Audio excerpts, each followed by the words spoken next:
Good to see you, Commissioner Morath. Let me just start by asking the question, Fort Worth ISD, what is the decision?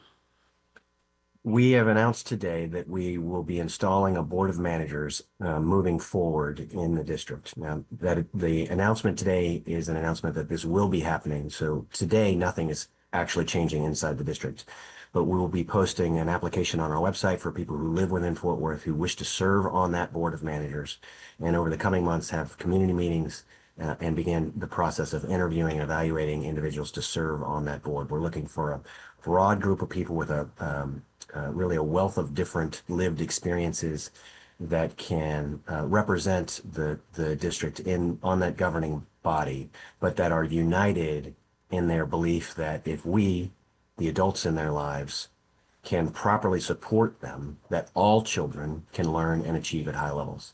This action is necessitated because of really chronic low levels of performance and support given to students in Fort Worth.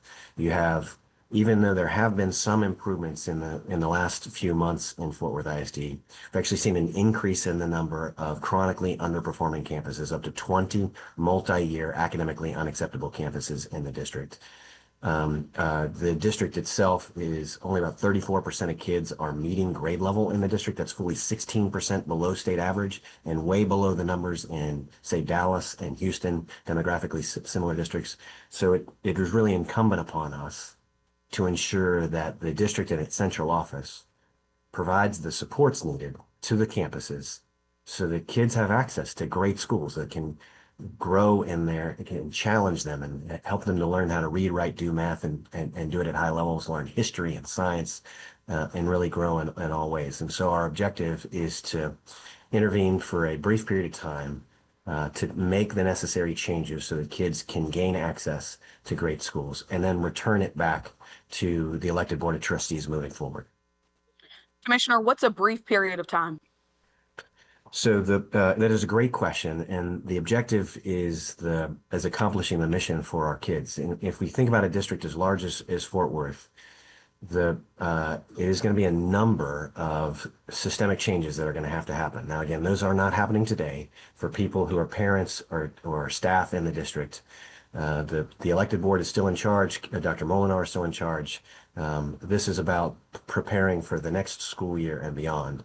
But the reason for this intervention is about that lower level of academic performance of students generally, and then most importantly, the fact that we have 20 multiple year academically unacceptable campuses. So what we will want to see is that the nature of the changes in the way that district's central office supports its campuses has been so systemic that there are no more multi-year academically unacceptable campuses. And so as soon as that objective is reached, then we can then start the process of revolving back to the elected board of trustees overseeing the district. Commissioner, Fort Worth ISD has the opportunity to appeal, but the review has already been set for October 30th. Talk me through as quickly as you can what that process looks like. Yeah, so this is an opportunity for the school board to meet with me to share the practices and changes that they have made, that what they are committed to, and what they might then do moving forward. We use that informal review process as yet another data point in this. Our objective is to be very thoughtful and make the best decision possible for kids. So we have in years past during these informal review processes, we have made some adjustments in our plans in years past. Not saying that will happen now, but I anticipate meeting with the board and hearing out their plans, and then making a subsequent announcement after that. Commissioner Morath, you're not only appointing a board of managers, a conservator will also be appointed for Fort Worth ISD. Why did you feel like that was necessary? This is, in fact, part of the state law requirement. So we name a board of managers, we appoint a superintendent, we appoint a conservator. So a conservator will come in place relatively soon, and be there largely to facilitate the transition to the appointed board of managers once that starts. Again, we're multiple months away from a board of managers group being named because we have to recruit them, we have to interview them, we have to train them.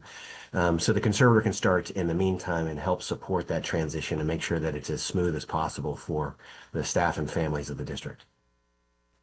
Commissioner, I noticed you said that the Board of Managers would be local, but no word on the superintendent. Will the superintendent also be from this community? So we will conduct a national search for the superintendent. We want to recruit the absolute best and brightest leader with a track record of transforming school systems. Now, I will say we will be interviewing the current superintendent, Dr. Karen Molinar, who, given that the steps that she has taken, and because she's been in place for only a very brief period of time, and the steps that she's taken have been important, and she deserves a very thorough look, and we will be giving her a very detailed interview and evaluation, as well as the other candidates who surfaced for the role. The next question I have is, what is your message for families who are understandably feeling a lot of anxiety for the teachers in Fort Worth ISD? Yeah, I'm not just Commissioner of Education, I'm a dad. And so I am certain that there's many questions that are asked both by parents and by staff members. I think the first and most important message is today, nothing is actually changing. Kids keep going to school. The staff at the schools, Dr. Molinar is still the superintendent. The elected trustees are still leading the district, and I would not anticipate really significant changes in the near term. We will then in the spring again name the superintendent on a go-forward basis and the appointed board, and they will begin plans and implementation for upgrades to curriculum and supports to schools to take effect with the next school year. Our goal is during this transition time period to be as transparent as possible, make sure parents and staff know what's going on, but also just know that it is our obligation to support the learning of students. I have high expectations for the four Morath kids. I have high expectations for all the kids in Fort Worth, and we want to make sure that we, in how we support that district and its leadership team, are holding high expectations about our own performance as adults so that we can really unlock the potential in every kid that attends a Fort Worth ISD school. Commissioner Morath, what if it doesn't work?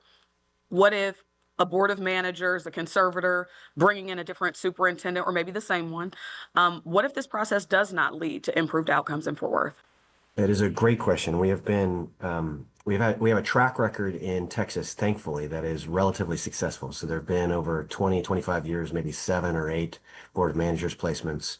And over time, all of them have produced improved academic results.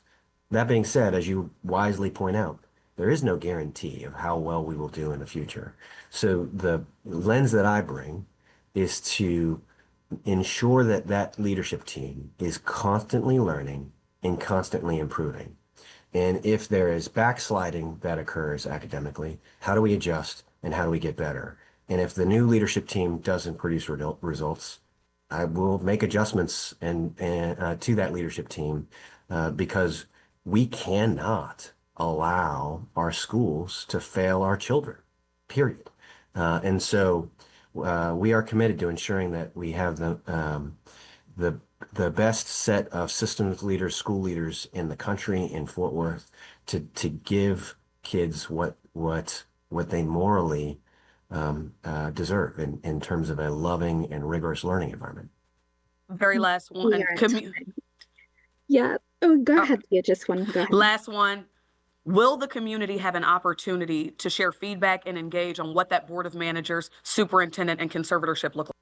Yeah, so we'll be hosting several community meetings, probably one or so in November and in December, to try to get feedback on the general goals that they want for their children, and of course what they want to see in their leadership team. That will help inform the final decisions that I make with regard to board of managers, appointees, and the superintendent.